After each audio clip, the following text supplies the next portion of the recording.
Hi everyone, welcome back to our channel. যদি তোমরা আমার ভিডিও আজকে প্রথমবার দেখছো তাহলে ওয়েলকাম টু আওয়ার চ্যানেল, আর যদি তোমরা আমার ভিডিও আগেও দেখেছো তাহলে welcome back to our channel.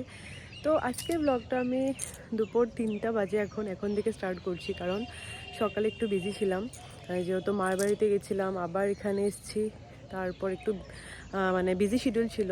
তো আজকের ব্লগটা অনেকটাই স্পেশাল।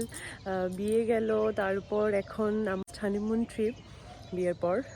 তো এখন প্রায় 3টা বাজে, লাঞ্চ টাঞ্চ করা আমার শেষ, অলমোস্ট প্যাকিংও হয়ে গেছে।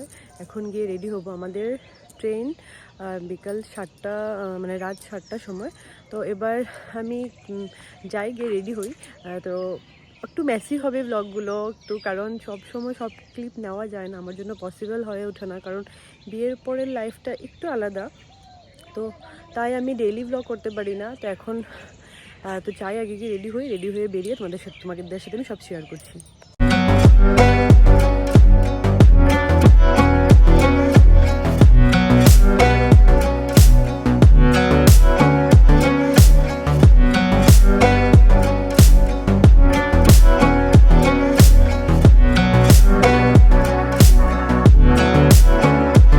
ওকে দেখলে মনে হচ্ছে ঘুরতে শুধু আমিই যাচ্ছি, কারণ ওর কোনো টেনশন নেই, প্যাকিংয়ের জন্য বেশি টাইম লাগেনি। আমার 2-3 দিন ধরে প্যাকিং শেষ হচ্ছে না। আর তারপরেই আমি রেডি হচ্ছিলাম যাওয়ার জন্য, আর এদিকে আমার ননদ আমাকে চুল বেঁধে দিচ্ছিল। সেদিন আমি অনেকটাই এক্সাইটেড ছিলাম, অনেক খুশি ছিলাম।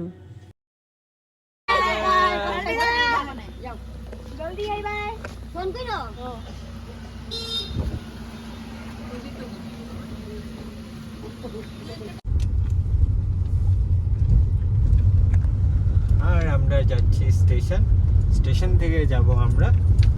আগে স্টেশন না, আগে তো মার বাড়ি, তারপর ঠিক আছে। তো আমি রেডি হয়ে মার বাড়িতে চলে এসেছি। এখান থেকে আমি যাব স্টেশন। মার বাড়িতে আসলে কেন জানি না একটা মানে আলাদা লেভেলের একটা মানে এক্সাইটমেন্ট থাকে, আর অনেক অনেক অনেক হ্যাপি থাকি, ভালো লাগে আমার। যদিও বেশি আসতে পারি না, তারপরও মানে যখনই আসি।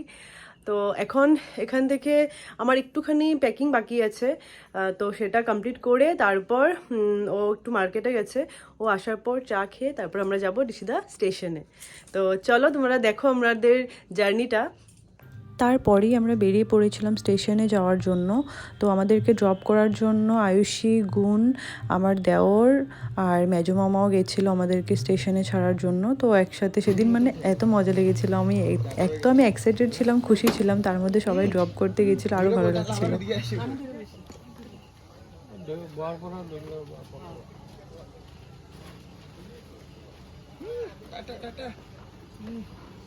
কি ফুর্তি সবের।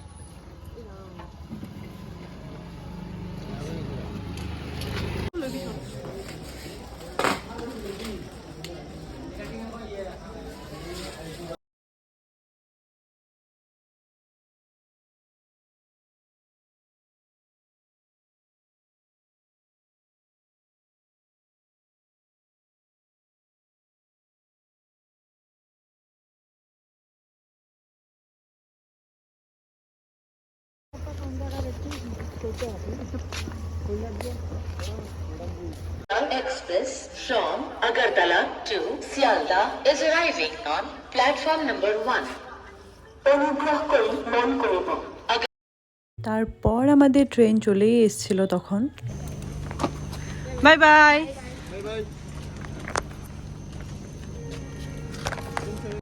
ট্রেনে উঠে সব লাগেজগুলো সেট করে আমরা ডিনার করে নিয়েছিলাম। তখন ভাবলাম যে ডিনার করার পর বসে বসে গল্প করব সবাই মিলে। ডিনার শেষ হতে না হতে এত ভিড় হয়ে গেছিল সেদিন। তো ডিনারের পর আমরা অনেক রিলস বানিয়েছিলাম, গল্প করেছিলাম। তারপর ও আমার জন্য ওর সিটটা রেডি করছিল ঘুমানোর জন্য।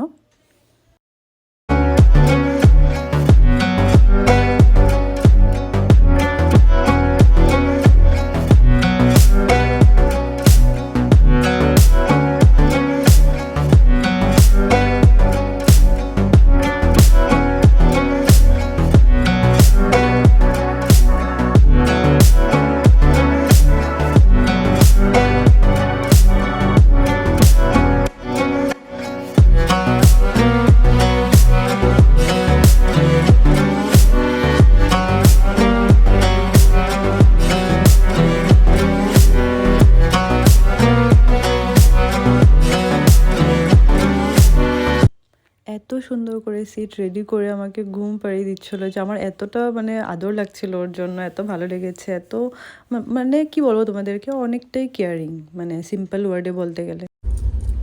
Good morning guys. Good morning.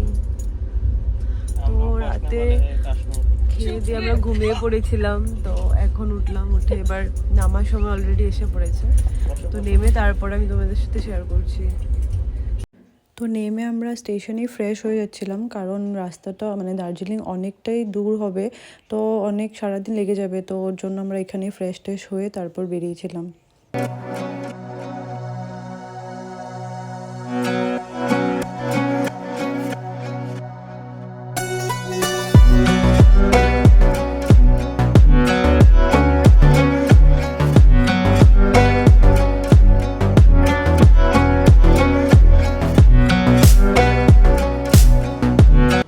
আর আমরা এখানে আসছি ব্রেকফাস্ট করতে। কেমন?